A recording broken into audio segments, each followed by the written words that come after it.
Goodbye, Mr. Hollywood. By John Escott. Chapter 1. Mystery Girl. It all began on a beautiful spring morning in a village called Whistler, in Canada, a pretty little village in the mountains of British Columbia. There was a cafe in the village, with tables outside, and at one of these tables sat a young man. He finished his breakfast, drank his coffee, looked up into the blue sky, and felt the warm sun on his face. Nick Lortz was a happy man. The waiter came up to his table. "More coffee?" he asked. "Yeah." "Great," said Nick. He gave the waiter his coffee cup. The waiter looked at the camera on the table. "On vacation," he said. "Where are you from?" "San Francisco," Nick said. He laughed. "But I'm not on vacation, I'm working. I'm a travel writer, and I'm doing a book on mountains in North America. I've got some great pictures of your mountain." The two men looked up at Whistler Mountain behind the village. It looked very beautiful in the morning sun. "Do you travel a lot, then?" asked the waiter. "All the time," Nick said. "I write books, and I write for travel magazines. I write about everything, different countries, towns, villages, rivers, mountains, people." The waiter looked over Nick's head. "There's a girl across the street," he said. "Do you know her?" Nick turned his head and looked. "No, I don't." "Well, she knows you, I think," the waiter said. "She's watching you very carefully." He gave Nick a smile. "Have a nice day." He went away, back into the cafe. Nick looked at the girl across the street. She was about 25, and she was very pretty. "She is watching me," Nick thought. Then the girl turned and looked in one of the shop windows. After a second or two, she looked back at Nick again. Nick watched her. "She looks worried," he thought. "What's she doing? Is she waiting for somebody?" Suddenly, the girl smiled. Then she walked across the street, came up to Nick's table, and sat down. She put her bag down on the table. The bag was half open. "Hi. I'm Jan," she said. "Do you remember me? We met at a party in Toronto." "Hi, Jan," said Nick. He smiled. "I'm Nick. But we didn't meet at a party in Toronto. I don't go to parties very often, and never in Toronto." "Oh," the girl said. But she didn't get up or move away. "Have some coffee," said Nick. The story about the party in Toronto wasn't true, but it was a beautiful morning, and she was a pretty girl. Maybe it was a party in Montreal. Or New York. The girl laughed. "Okay. Maybe it was. And yes, I'd love some coffee." When she had her coffee, Nick asked, "What are you doing in Whistler? Or do you live here?" "Oh no," she said. "I'm just traveling through." "And what are you doing here?" I'm a travel writer, Nick said, and I'm writing a book about famous mountains. That's interesting, she said. But her face was worried, not interested, and she looked across the road again. A man with very short, white hair walked across the road. He was about 60 years old, and he was tall and thin. The girl watched him. "Are you waiting for someone?" asked Nick. "No," she said quickly. Then she asked, "Where are you going next, Nick?"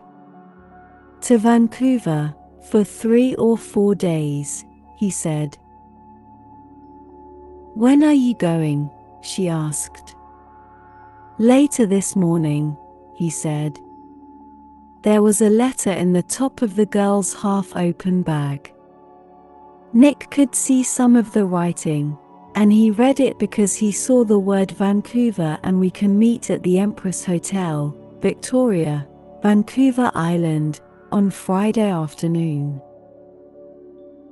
So she's going to Vancouver too, he thought. Suddenly the girl said, "Do you like movies?" "Movies?" "Yes, I love movies," he said. "Why? Are you waiting for someone?" asked Nick. "I know a man, and he loves movies, and going to the cinema," she said slowly. "People call him Mr. Hollywood. She smiled at Nick. "Can I call you Mr. Hollywood too?" Nick laughed. "Okay," he said.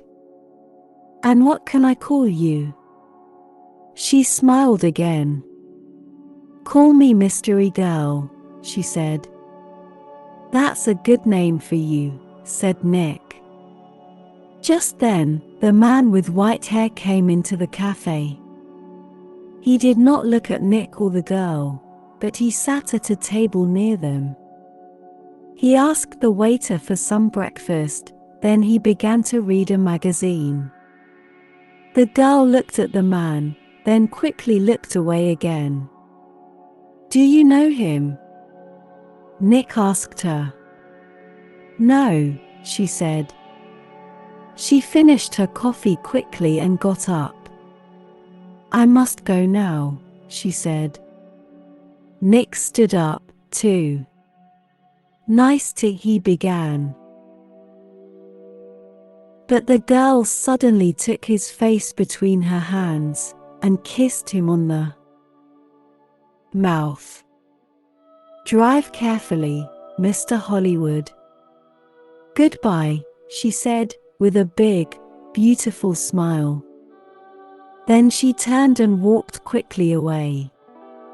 Nick sat down again and watched her. She walked down the road and into a big hotel.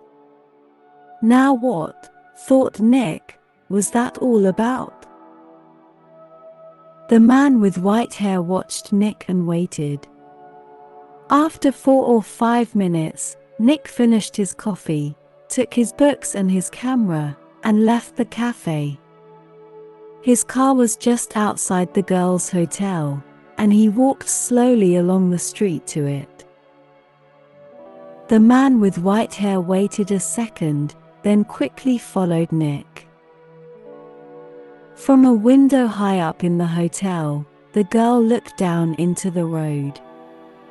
She saw Nick and the man with white hair about 50 yards behind him. Nick got into his car, and the man with white hair walked quickly to a red car across the street.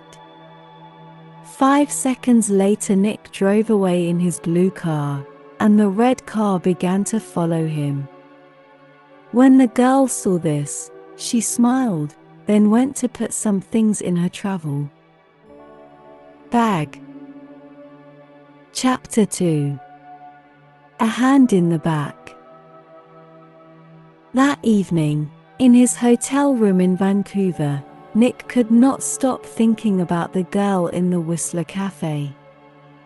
Why did she come and sit with him?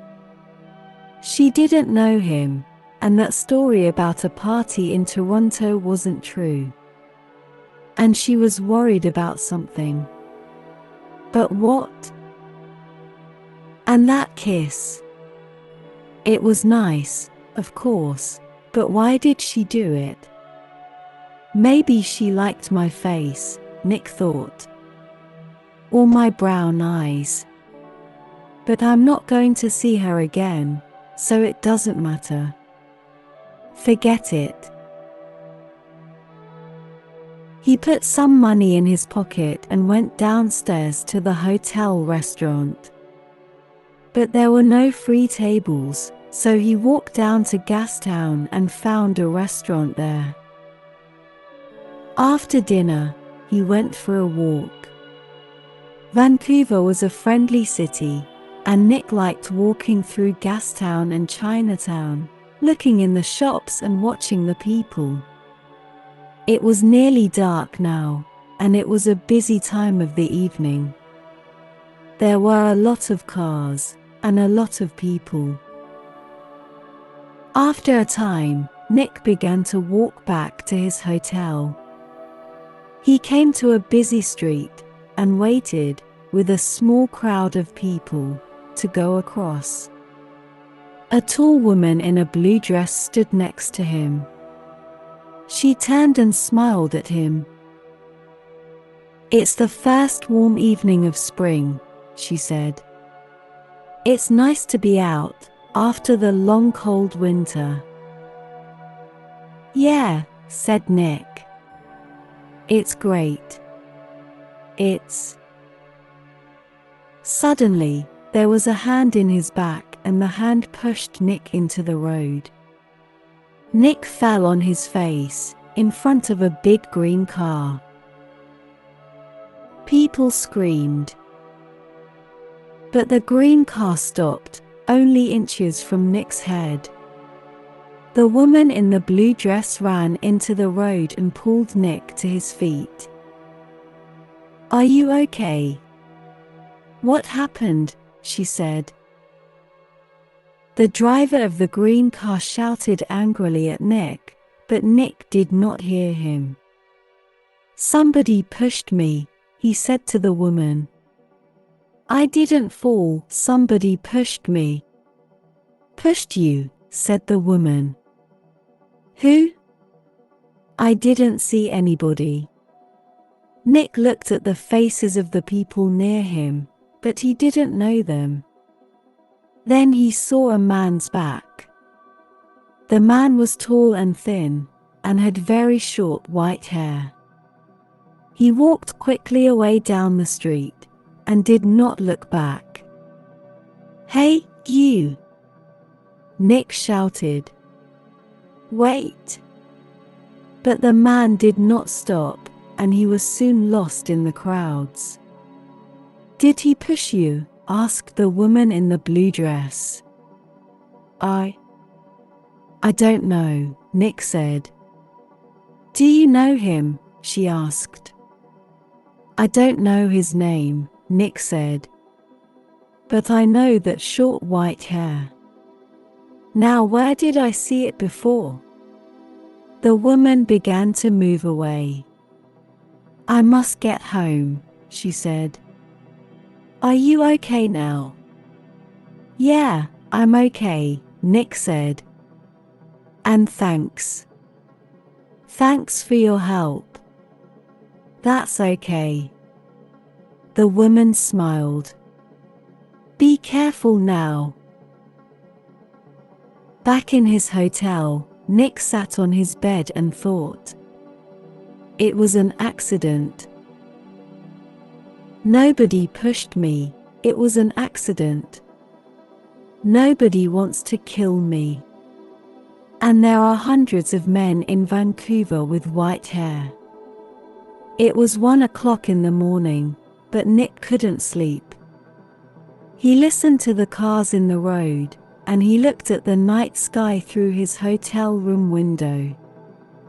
Then he sat at the table and tried to write some more of his book about mountains, but he couldn't think about his work. He got back into bed. There were 4 or 5 magazines in the hotel room. They were not very interesting, but Nick sat in bed and opened one, and saw a photo of Mystery Girl. He looked at the picture very carefully. But, yes, it was her. Jan, the girl from the Whistler Cafe.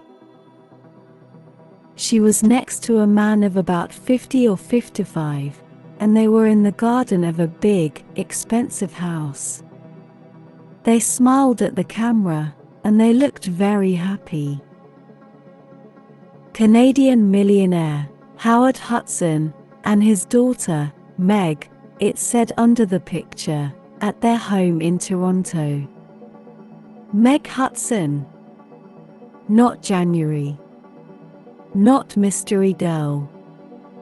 Meg Hudson, the daughter of a millionaire. Nick read it again. Why did she come and sit with me in the cafe at Whistler? He thought.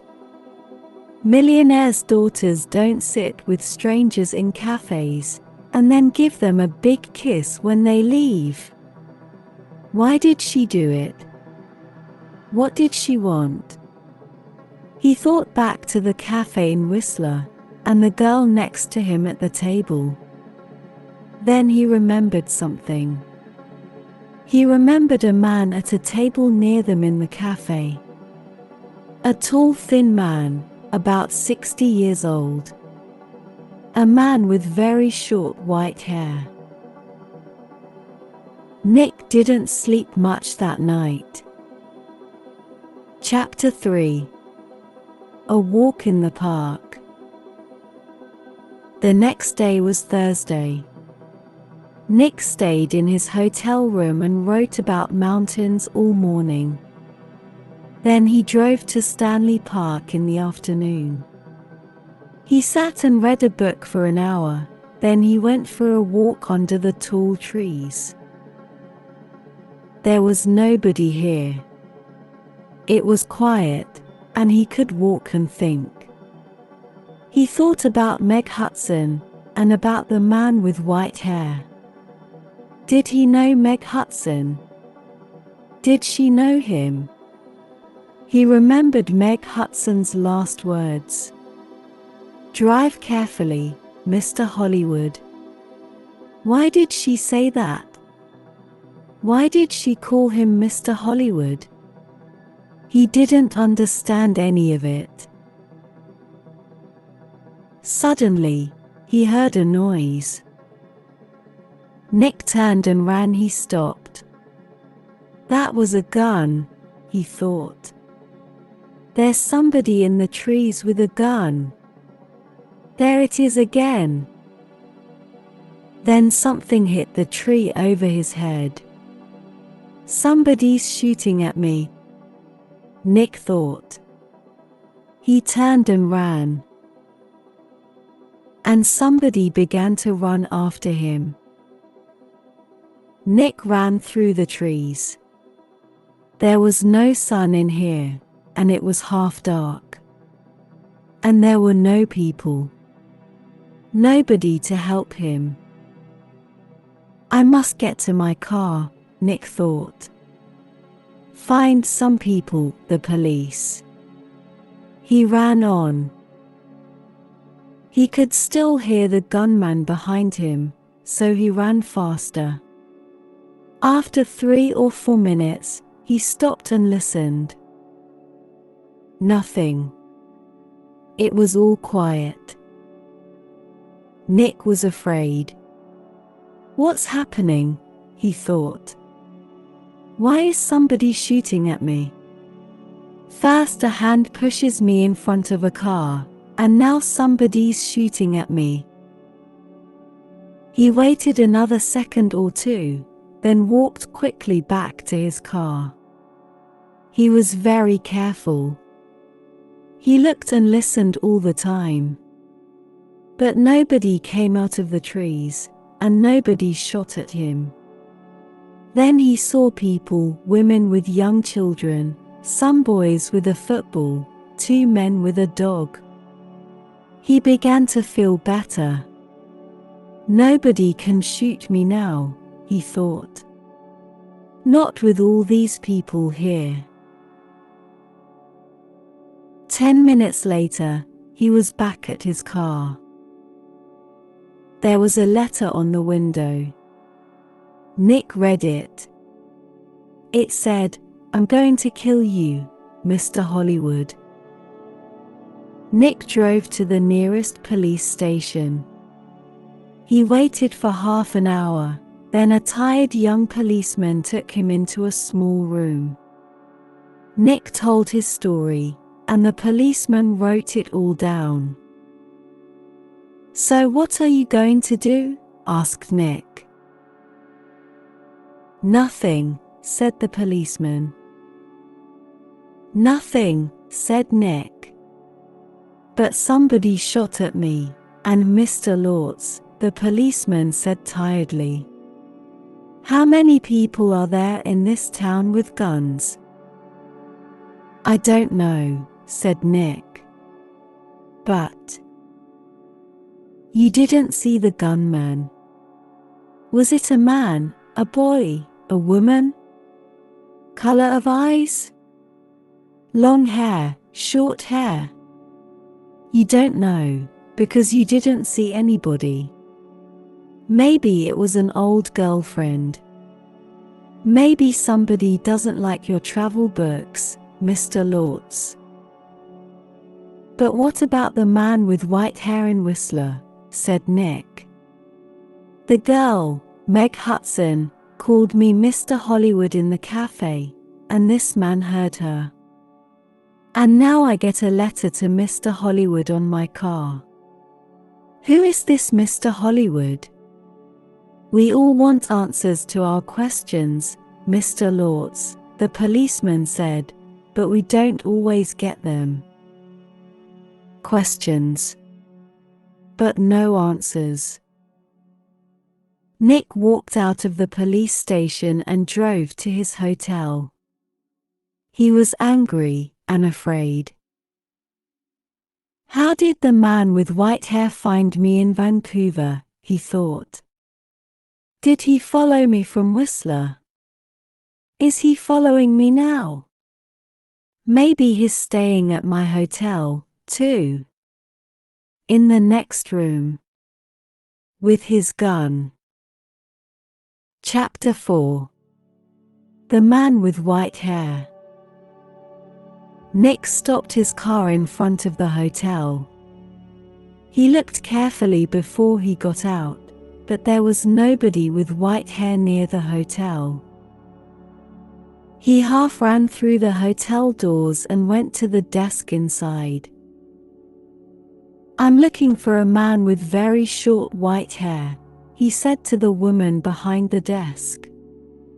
"He's staying here, I think. He's about 60 years old, and he's tall and thin." The woman did not look very interested. "There are a lot of visitors in the hotel," she said. "Do you know his name?" "No, I don't," Nick said. "He's a friend of a friend, you see. He arrived in Vancouver yesterday, and I must find him. It's very important. Please help me." The woman looked at him. "There are 350 rooms in this hotel," she said, "and maybe 30 or 40 men with white hair. How can I remember all their names?" She turned away to answer a telephone call. Nick walked away from the desk. "A drink," he thought. "I need a drink." He went into the hotel bar, got a drink and sat down at a table. "So what do I do now?" he thought. And then he remembered something. A letter in the girl's half-open bag in the Whistler Cafe. And we can meet at the Empress Hotel, Victoria, Vancouver Island, on Friday afternoon. And tomorrow was Friday. I'm going to Victoria, on Vancouver Island, he thought. To the Empress Hotel. Nick had dinner in the hotel that evening. He finished eating and got up from his table and saw the man with white hair. Nick moved quickly. The man was at the hotel desk. Nick could see the white head above the other heads near the desk. "Excuse me," said Nick. He pushed past the people in the hotel restaurant. A small boy ran in front of him and Nick ran into him. The boy and Nick fell down on the floor. The boy began to cry. "Hey," said a woman behind Nick. "I'm very sorry," said Nick. He got up and helped the boy to his feet. "Are you okay?" he asked the boy. "Be more careful next time," said the woman. Nick moved away quickly, but when he looked back at the hotel desk, he couldn't see the man with white hair. He pushed through the crowd of people. "That man," he shouted at the woman behind the desk. "That man with short white hair. Where did he go?" The woman looked at Nick. "Mr. Vickers," she said. "I don't know." "Vickers?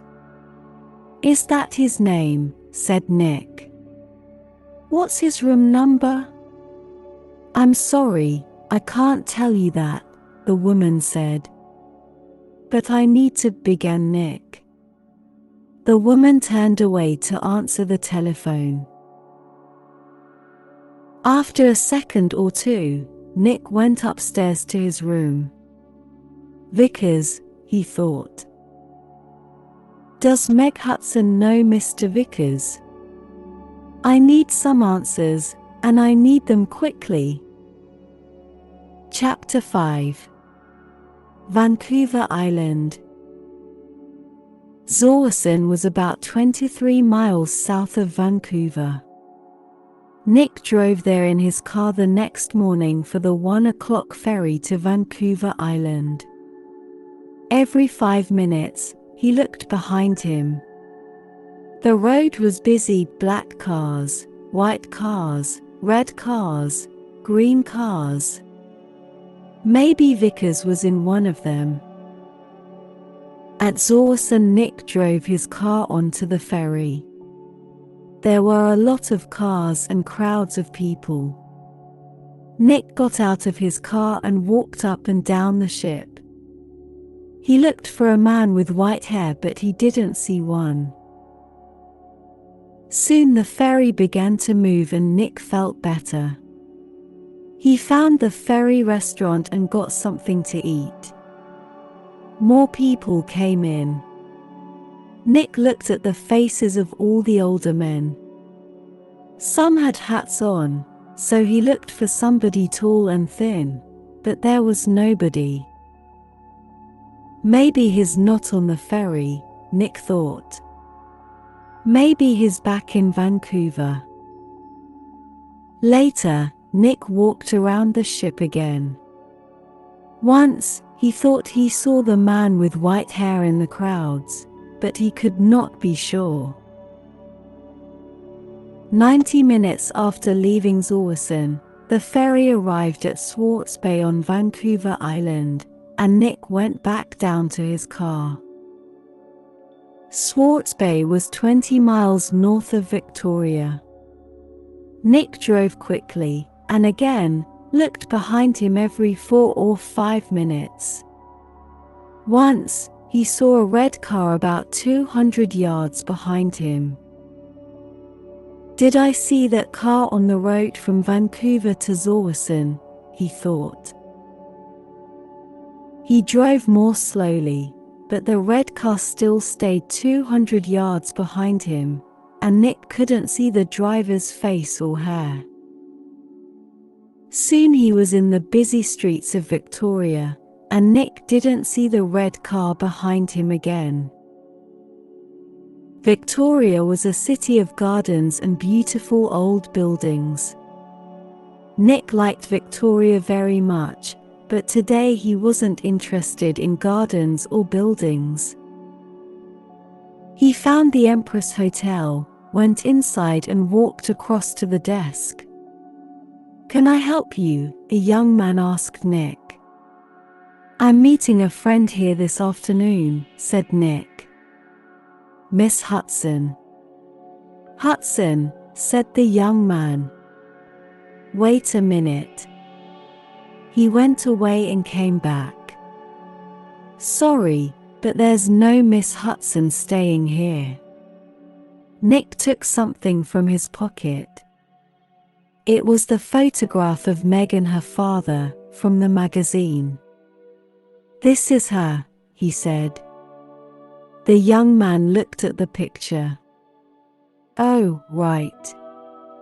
You mean Howard Hudson's daughter," he said. "She's not staying here, but I saw her 10 or 15 minutes ago. She was with somebody, a man. He asked me about the tea room." "The tea room," said Nick. "Where's that?" The man with short white hair was tired. He couldn't sleep and he couldn't eat. He thought about only one thing, all the time. He drove and he watched, and he waited and he followed. When he drove into Victoria, the streets were busy, and suddenly he lost the blue car in front of him. Angrily, he drove around the city, past all the big hotels. "I must find him," he said. "I must do it. Today." Then he saw the Empress Hotel, and in the street outside it, a blue car. He drove past the hotel, left his car, and ran back down the street. He went across the road and walked past the downstairs windows. There was a big room with tables and chairs, and a lot of people. He looked carefully at all the faces. "There she is," he said suddenly. There were two men with the girl. He couldn't see their faces, only the backs of their heads, but one of the men was in a green shirt. "Mr. Hollywood," the man said, and smiled. "Goodbye, Mr. Hollywood." People in the street turned to look at him, but the man did not see them. He walked up to the doors of the hotel and put a hand into his pocket. Inside, the gun was cold and hard. Chapter 6. A Tea Party. Nick looked through the doors of the tea room in the Empress Hotel.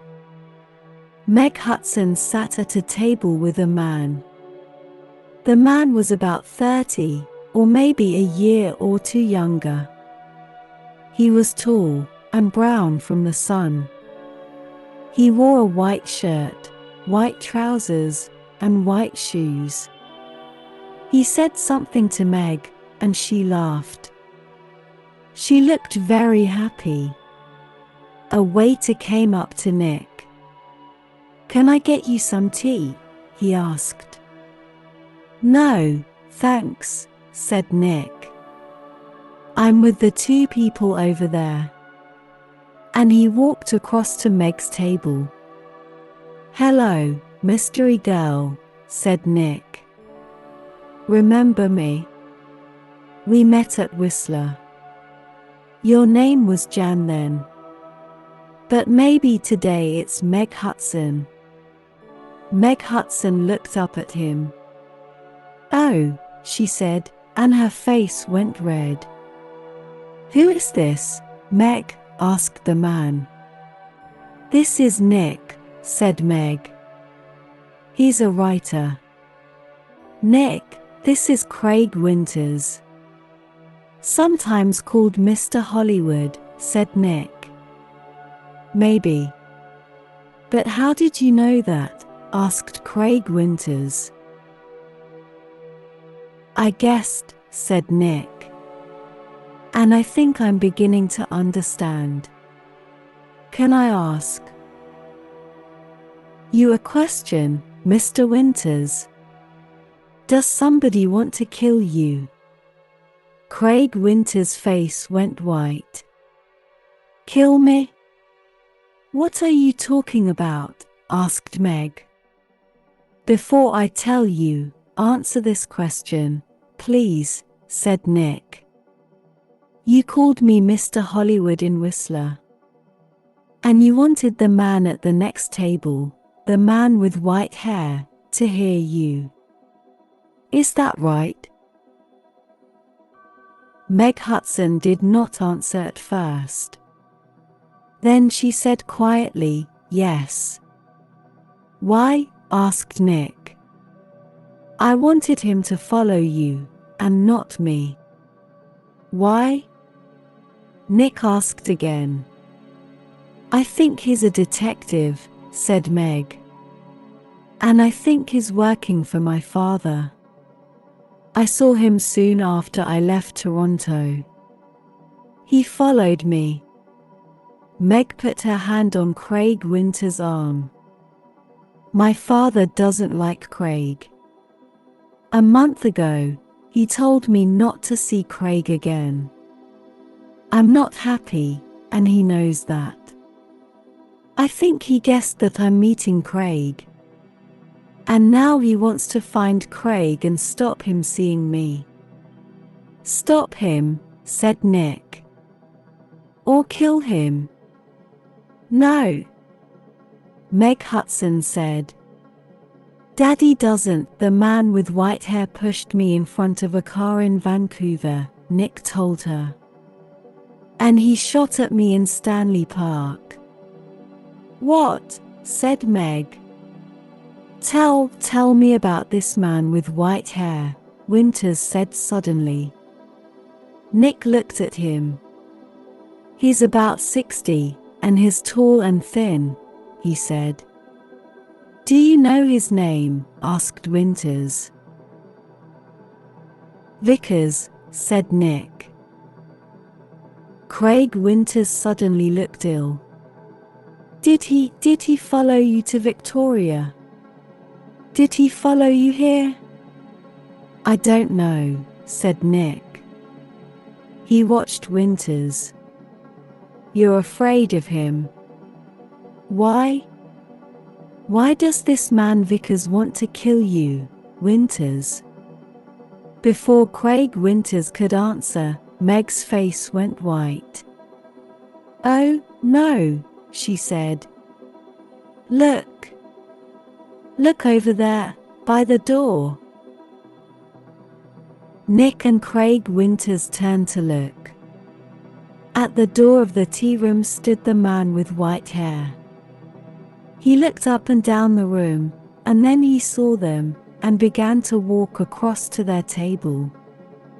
His hand was in his pocket. For a second or two the three people at the table did not move. Then Craig Winters jumped to his feet. That's Mr. Hollywood, he screamed. That man there. And he pointed at Nick. The man's hand came out of his pocket, with a gun. This is for Anna, he shouted. Nick moved very fast. The tea table went over, and Nick was down on the floor in a second. The shot went over his head, and Meg screamed. At the same time Craig Winters shouted out and put a hand on his arm. There was blood on his white shirt. Then more people began to scream, and two waiters pulled the man with white hair down onto the floor. Get the police, somebody shouted. Chapter 7. At the police station. It was 7:30 p.m. Nick and Meg were in a room at the police station. The man called Vickers was in a different room, with 3 detectives. There was a doctor with him too. Craig Winters was at the hospital. The door opened and a detective came in with 2 cups of coffee. He put them down on the table, and turned to go out again. "Detective Edmonds," Meg said, "did the hospital call? Is Craig going to be all right?" "Winters," Detective Edmonds said. "Yes, he's going to be okay." "Can I call the hospital now?" asked Meg. "I'd like you to wait," said Edmonds. "Detective Keat is going to be here in a minute. He's just coming from the airport," and he looked through the open door. "Ah, here he is now." A second detective came into the room, and behind him was a tall man with dark hair. Meg stood up quickly. "Daddy," she cried. "What are you doing here?" "The police called me," said Howard Hudson, "and I flew here at once. Detective Keat met me at the airport." "Now, sit down, Meg. I want you to listen to me." He did not look at Nick. Meg sat down and her father took her hands. "Meg, last week Johnny Vickers came to my house. He wanted to talk about his daughter. You remember Anna, Meg? 3 months ago she jumped off a bridge in Boston and died. She was young, beautiful, rich, and she didn't want to live. Why? Because she loved a man, and the man took her money, ran away and left her. And the man was called." "No," said Meg. "No." "Yes, Meg, yes. He was called Mr. Hollywood." "No," shouted Meg. She began to cry. "That's right, Miss Hudson," said Detective Keat quietly. "To you, he gave the name Craig Winters. When Anna Vickers knew him, he was Carl Windsor.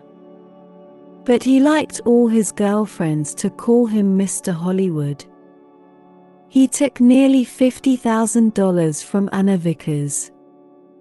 And there was a girl before that." "No, it's not true," Meg shouted. "It is true, Meg," said her father. Windsor gets all his money from rich men's daughters. Johnny Vickers loved his daughter. He went to her house in Boston after she died. He read her letters and learned about the money and the name Mr. Hollywood. And when he came to my house, I told him about you, Meg. I said, my daughter's got a new boyfriend, and she calls him Mr. Hollywood. I don't like him, but I can't stop her. She's going away to meet him next week, I think. What can I do?" Johnny put his hand on my arm, and he said, "Don't be afraid for your daughter. I'm going to find that man and stop him." Meg said nothing. Her face was very white. For a minute or two nobody spoke, then Detective Edmonds said, "Vickers told us all about it, Miss Hudson. He followed you to Whistler, and saw you with." Nick began to understand. "With me, in the cafe?" And Meg called me Mr. Hollywood. Howard Hudson looked at Nick. You're the travel writer guy, right? Lortz. Nick Lortz, said Nick. Vickers nearly killed me. He shot at me twice, Anne. But Howard Hudson was not very interested in Nick. He looked at his daughter again. How much money did you give him, Meg? He said. I gave him $25,000, said Meg. Only for 2 or 3 months, he said. Then She began to cry again. Well, you can say goodbye to that money, said Hudson angrily. What's going to happen to Vickers? Nick asked Detective Edmonds. Hospital, I think, said Edmonds. Okay, he shot at you and about 50 people saw him. But he's not a well man. The doctors are going to put him away in a hospital. Howard Hudson stood up. Okay, Meg, I'm going to take you home. My plane is waiting at the airport. Meg followed her father to the door, then she remembered Nick and turned. I'm sorry, she said. I got you into all this. I called you Mr. Hollywood. That was wrong. But I didn't know. It's okay, said Nick. You know everything now. And it's better to learn it now, and not later. $50,000 later. Chapter 8. A nice smile. Nick took the evening ferry back to Vancouver. He was tired and hungry, so he went down to get some dinner in the ferry restaurant. The restaurant was busy and there was only one free table. Nick sat down quickly and began to eat. I must get back to work tomorrow, he thought, and forget about millionaires' daughters and men with guns. Excuse me, somebody said. Can I sit with you? Nick looked up. There was a pretty girl next to his table. He got up. It's okay, he said. You can have this table. I don't want it. And he began to move away. Please don't go, the girl said. Stay and finish your dinner. She smiled at him. It was a nice smile. But Nick knew all about nice smiles. I'm not hungry, he said. And he walked quickly out of the restaurant.